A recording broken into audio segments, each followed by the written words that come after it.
Assalamualaikum warahmatullahi wabarakatuh. Hai semuanya, pada video kali ini saya akan menjelaskan pada bab 8 yang berjudul Ilmu Tasawuf. Di situ saya akan menjelaskan secara detail apa itu ilmu tasawuf. Pada bab 8 ini saya akan menjelaskan apa itu ilmu tasawuf. Pada bagian A, ini ada ilmu tasawuf. Ilmu tasawuf sendiri artinya upaya melatih jiwa dengan berbagai kegiatan yang dapat membebaskan dirinya dari pengaruh kehidupan dunia sehingga tercermin akhlak yang mulia dan dekat dengan Allah Subhanahu wa taala. Dengan kata lain, tasawuf ini adalah bidang kegiatan yang selalu berhubungan dengan pembinaan mental rohaninya agar selalu dekat dengan Tuhan. Yang B ada ruang lingkup tasawuf. Ruang lingkup tasawuf ini berkenaan pada hal-hal yang berupaya ataupun cara-cara untuk mendekatkan diri kepada Tuhan yang bertujuan untuk memperoleh suatu hubungan khusus secara langsung dari Tuhan. Lalu pada bagian C ini ada asal-usul ilmu tasawuf. Para tokoh sufi juga termasuk dari kalangan cendekiawan muslim. Mereka memberikan pendapat bahwa sumber utama ajaran tasawuf adalah bersumber dari Al-Quran dan hadis. Karena Al-Quranlah kitab yang ditemukan sejumlah ayat yang berbicara tentang inti ajaran tasawuf. Timbulnya tasawuf dalam Islam ini tidak bisa dipisahkan dengan kelahiran Islam itu sendiri, yaitu semenjak Muhammad diutus menjadi Rasul untuk segenap umat manusia dan alam semesta. Dalam sejarah Islam sebelum munculnya aliran tasawuf, terlebih dahulu muncul aliran zuhud pada akhir abad ke-1, permulaan abad ke-2. Abu Al-Wafa menyimpulkan bahwa zuhud Islam pada abad 1 dan 2 Hijriah mempunyai karakter sebagai berikut. 1. Menjauhkan diri dari dunia menuju akhirat yang berakar pada nas agama yang dilakangi oleh sosipolitik. Nah, coraknya ini bersifat sederhana ataupun praktis. Tujuannya ini untuk meningkatkan moral. Lalu yang kedua, ada bersifat praktis. Para pendirinya tidak menaruh perhatian untuk menyusun prinsip-prinsip teoritis atas kezuhudannya itu. Sementara sarana-sarana praktisnya adalah hidup dengan ketenangan dan kesederhanaan secara penuh, sedikit makan maupun minum, dan banyak beribadah dan mengingat Allah Subhanahu wa taala. Lalu yang ketiga ada motif zuhudnya ialah rasa takut, yaitu rasa takut yang muncul dari landasan amal keagamaan secara sungguh-sungguh. Hal ini dicerminkan lewat penyucian diri dan abstraksinya dalam hubungan antara manusia dengan Tuhan. Zuhud ini menurut para ahli sejarah tasawuf adalah fase yang mendahului tasawuf.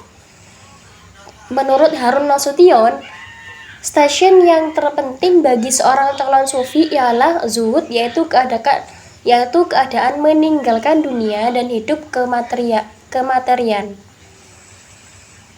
Sebelum menjadi sufi, seorang calon zuhud ini harus terlebih dahulu menjadi zahid, yaitu sesudah menjadi zahid barulah ia meningkat menjadi sufi. Jadi intinya, zuhud merupakan hal yang tidak bisa dipisahkan dengan tasawuf sebagai seorang zahid yang menjauhkan diri dari kelazatan dunia serta mengingkarinya, serta lebih mengutamakan kehidupan yang kekal dengan mendekatkan diri untuk tercapai keridhaan dan ma'rifat perjumpaan dengannya ataupun dengan Allah. Di sini pada bagian B ada para tokoh tasawuf dan fahamnya. Yang pertama ada Hasan Basri. Sufisme yang berkembang luas salah satunya adalah dengan hadirnya pemikiran tasawuf dari Hasan al-Basri ini. Hasan Basri lahir pada 642 Hijriah, 9 tahun setelah kematian Nabi Muhammad SAW. Beliau ini dilahirkan di Madinah dari pasangan Yasir dan Khairah atas kelahiran Al-Basri. Keduanya membebaskan budak. Hasan Al-Basri ini dibesarkan dalam lingkaran keluarga Nabi. Dalam khutbah-khutbahnya, ia kebanyakan menggarisbawahi bahwa seseorang muslim sejati tidak hanya harus menghindari dosa, tetapi tetap berada dalam kecemasan yang terus-menerus terhadap kenyataan bahwa kematian itu pasti dan tidak ada yang bisa memastikan bahwa nasib mereka sendiri di dunia lain. Lalu yang kedua ada Ibrahim bin Adam. Ibrahim bin Adam bin Mansur bin Yazid bin Al-Ijli lahir di Khurasan 112 Hijriah dan beliau wafat di wilayah Romawi 165 Hijriah. Beliau ini sangat alim dalam ilmu tasawufnya dan termasuk salah seorang guru Syakik Al-Balki yang wafat pada 1904 Hijriah. Sebagai seorang sufi, sebelumnya beliau ini pernah merasa menjadi penguasa yang diliputi kemewahan dunia. Tentu beliau ini sering menyampaikan nasihatnya kepada beberapa putra raja dengan mengatakan, "Jadikanlah Allah sebagai sahabatmu, lalu tinggalkan manusia jauh di belakang." Selanjutnya, ia mengatakan, tasawuf adalah keindahan dan kebesaran hati menuju kepada kebebasan sejati. Bukan kehidupan yang susah, bukan pula meninggalkan fitrah, tetapi tasawuf adalah pilihan yang benar, hidup yang zuhud, adil, dan keutamaan yang dapat mengantarkan manusia kepada kesucian dan batin. Kesucian batin.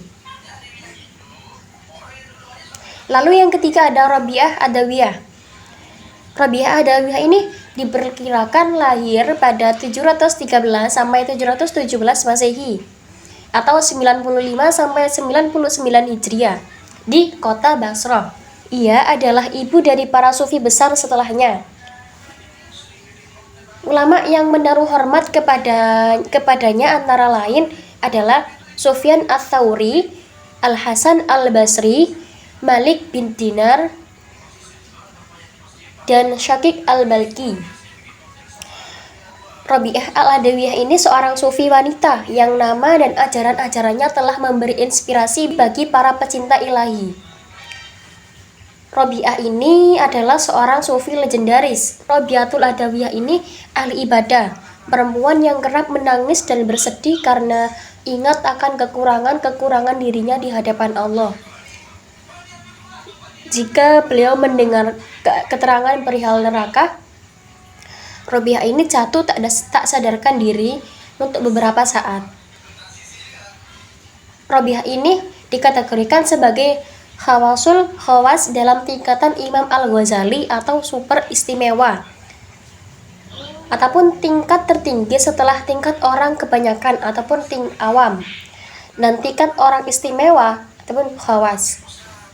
Lalu yang keempat ada Zunnun Al-Misri.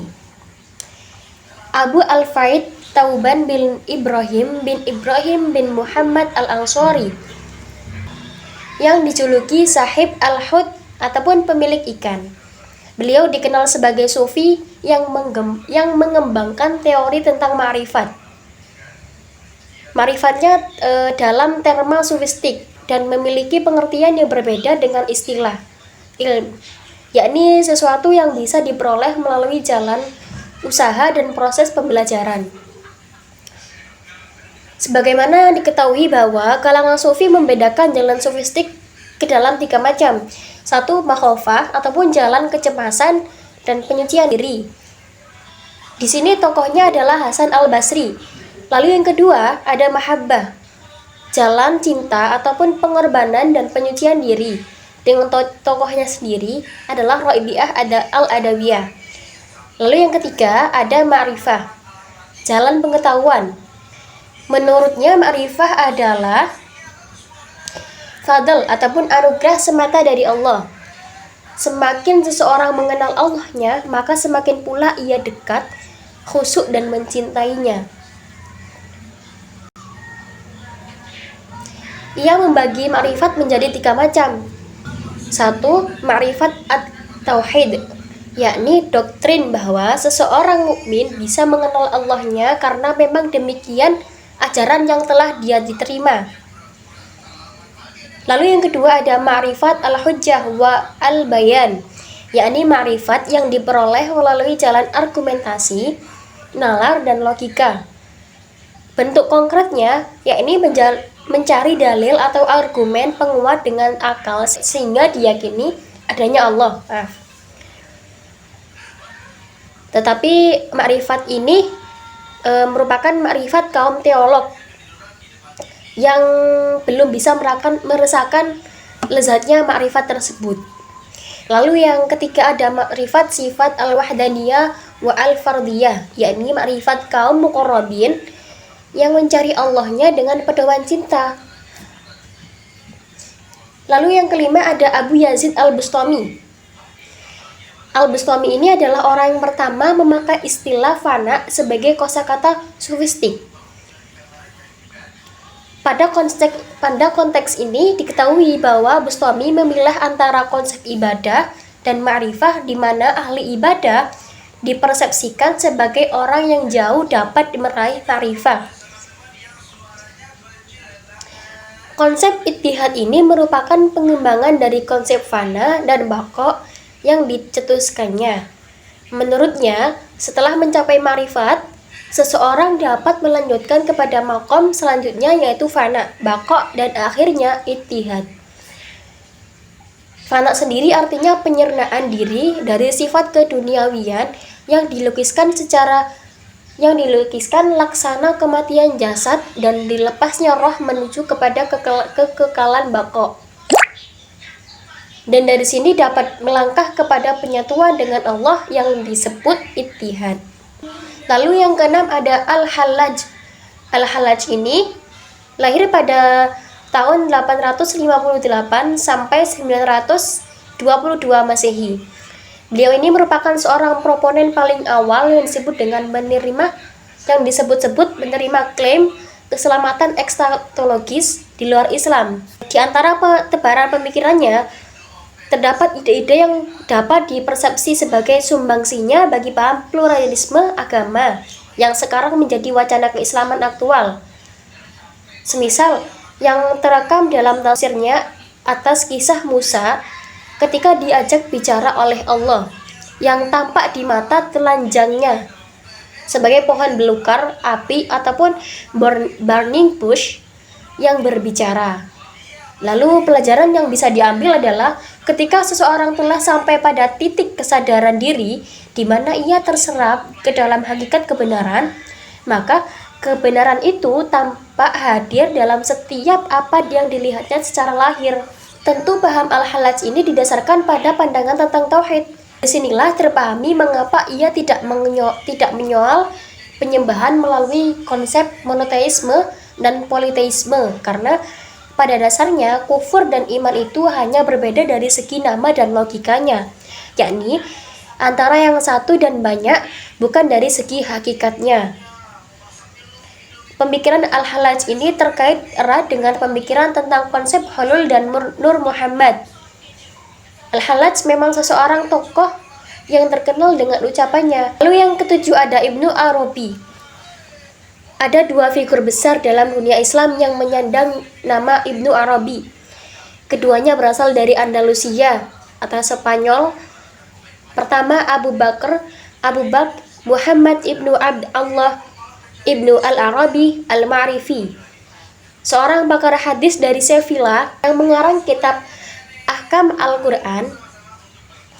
Nah, beliau ini adalah mantan qadhi di kota ini. Beliau dikenal dengan sebutan Ibnu Al-Arabi, tetapi kemudian mengundurkan diri dan mengabdikan hidupnya sepenuhnya dengan menulis dan mengajar. Kedua, ada Abu Bakr Muhammad Muhyi al-Din al-Andalusi, tentunya di Andalusia. Beliau dikenal dengan sebutan Ibnu Suraqah. Sedangkan di negeri timur, beliau dikenal dengan sebutan Ibnu Arabi tanpa memakai artikel Ibnu Arabi. Yang inilah menjadi fokus kajian ini, yang bergelar Muhyi al-Din ataupun penghidup agama, dan Syekh Al-Akbar ataupun Dr. Maximus. Lalu pada bagian E, ada peranan tasawuf dalam masyarakat modern. Modernitas senyatanya tidak hanya menghadirkan dampak positif, tapi juga ada kalanya berdampak negatif. Sementara itu, modernitas ini niscaya terus bergerak dengan tanpa memperdulikan apakah balik gerakannya ini terdapat bias negatif. Nah, modernitas ini merupakan kristalisasi budidaya manusia yang keharusan sejarahnya tidak dapat terbantahkan.